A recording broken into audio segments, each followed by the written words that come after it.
one second. Take something. Okay. So I'm going to ask you like 10, 15 questions. Sure. And sometimes I'm going to ask you about me. Okay. I would like if you refer to me like in third person. Third person? Yes, sir. All right, let's start with you. Okay. So what is passion for you? Passion for me is, I would say something that applies to not just a hobby, not just something to keep your interest, but something you can't live without. Okay, so now you are a teacher, an English teacher in this school, UTRGV. You can say that teaching English is your passion? Why? I would say helping people is my passion. Okay.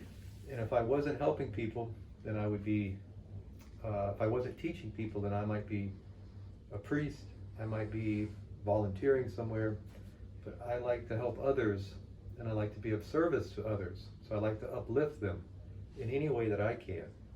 So that is my passion. I like storytelling, I like writing, so those two things kind of intersect in teaching. And it allows me to help people and to also talk about and kind of participate in something that I'm also passionate about, which is storytelling and writing. So let's go to my next question. Okay. How do you choose your method in the class? I choose my methods as far as teaching. I choose my methods really based on what has worked for me in the past, which has been I like for something to be explained and then I like to discuss it. So I like working in groups and asking other people for help and helping other people. I'm very big on community, and I usually build a lesson plan around trying to build a community. I believe, it's my own personal belief, that my students can learn best if they're comfortable with the people around them and if they're comfortable in being able to talk to each other and learn more from each other than they can learn from me. I give an idea to people and the people work together to kind of develop that idea. And that's a beautiful thing to see, and I really like that and enjoy it. So my method is always based on community and how to build community within the classroom. So basically you say if people are more close to each one, the class is going to be better. That's how you say your method is more effective than other ones, right? That's how I believe in it. I believe in it. I don't know if it's more effective, but I believe in it. I see students at the beginning of class not wanting to talk to each other, and they're very shy, and they hate the idea of me saying work in groups, talk to each other. And then one day I walk into class and I hear it as I walk towards the door, everyone talking. So when I enter the class, I suddenly see the groups that they're in are talking and talking about their weekend. And suddenly I see they're forming a bond and they're believing each other. And I see that maybe some people who would say, no, I don't really want to go to class today, perhaps they'll go to class, not for me, but for their classmates and for those relationships that they've built. So how was your first approach to the class? Like the first day you entered to the room, what was your first impression of everyone? For our class? Yeah. For this class? My first impression was a bunch of shy, scared first-timers. Never been to college. Coming out of COVID, a lot of people hadn't been in the classroom. They didn't know what to expect. Everyone was sitting there kind of looking at each other, not really sure if this was a safe place and if this was the right decision. That was my impression. That everybody was kind of looking around like that, and a lot of people were sitting like that, very shy, shoulders hunched up, not really confident, and that was my impression. Yeah, because I remember when I just arrived to the class, actually I arrived like in the second week, and you were like always telling us, hey, participate, ask some questions, and I was scary of you. You show us a little bit of how can I say to be more brave in the class. But why did you make us to make the questions in the class? Well, you have to be an active learner. All of the research that we have suggests the more invested you are as a student, meaning you're asking questions, you feel a part of the team, a part of the community, and that you feel that you're a valued member, and that what you say, the questions you ask, deserve to be answered. Your opinions need to be heard. You have an emotional and intellectual investment in the class. You believe you belong there. And if you believe you're respected and appreciated, and that your opinion is respected and appreciated, then you're more likely to buy into it. You're more likely to be successful and stay in there and want to do your best.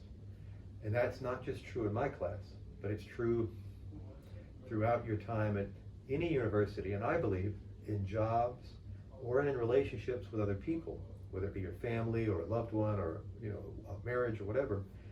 You need to have that open line of communication, the ability to ask questions and the ability to receive feedback. Okay, now coming to project one, Mm-hmm.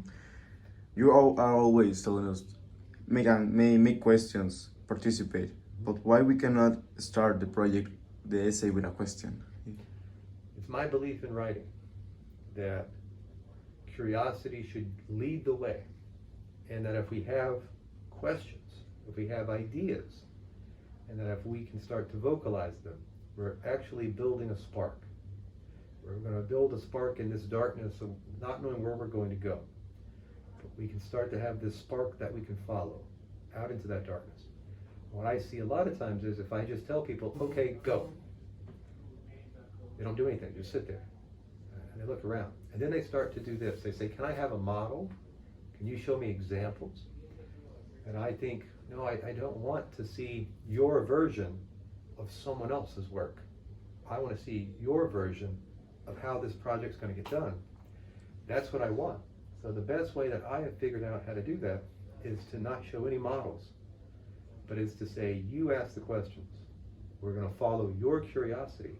We're going to see what you create. I'd rather see a beautiful failure than just a really good copy of something else. Yeah, that's true. And now that many months we are having class, like 4 months maybe. Yeah. How do you think that the class have evolved in these months? It's involved because I have seen quiet people suddenly start talking. I have seen at least 2 young ladies who was completely unsure of themselves and what they're writing about suddenly start to share to the entire class the topic of their writing, when before they were just like, no way. I have seen several young men become leaders, and I can see that their classmates seek them out. I've seen the writing as a whole, the entire class, elevate.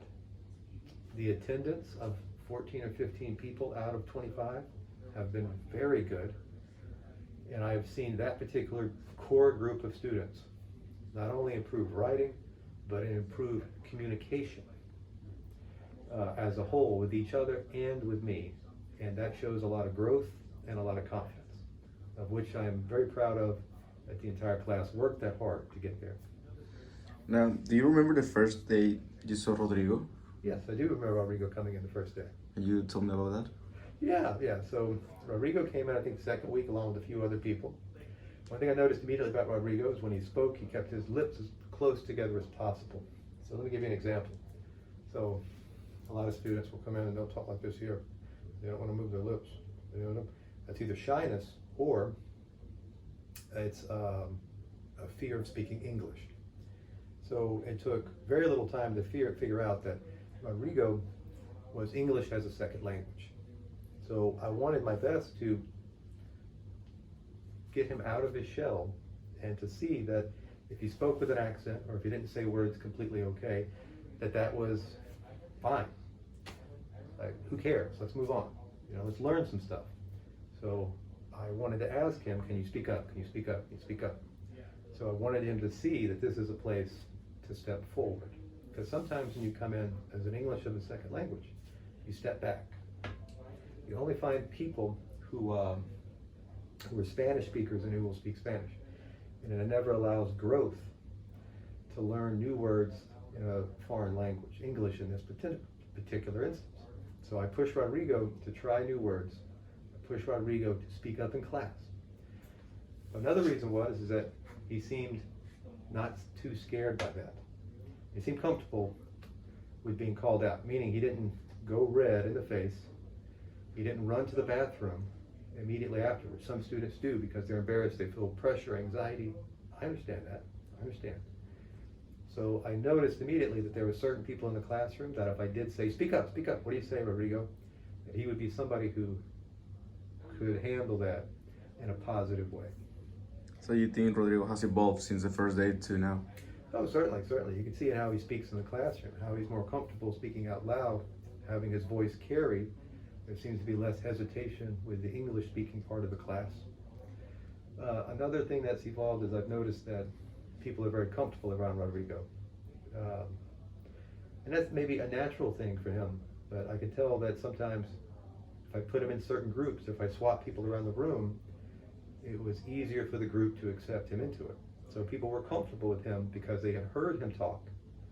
He had made people laugh before, so they felt comfortable with him. So from the shy, quiet guy in the beginning who didn't want to move his lips, to the guy jumping from group to group and easily conversing with others, was certainly a growth there.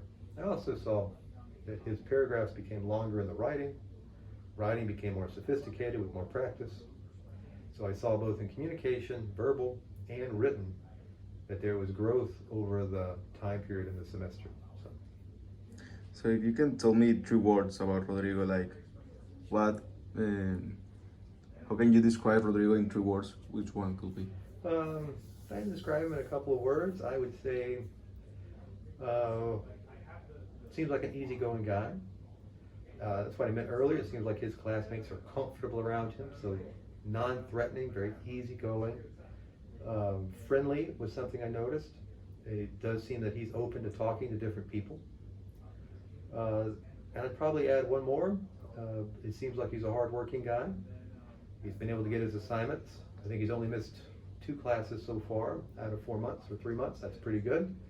So it seems like he shows up and he has his work, and that's always a positive thing. Right. I think that's all. Thank you very much. Okay, thank you.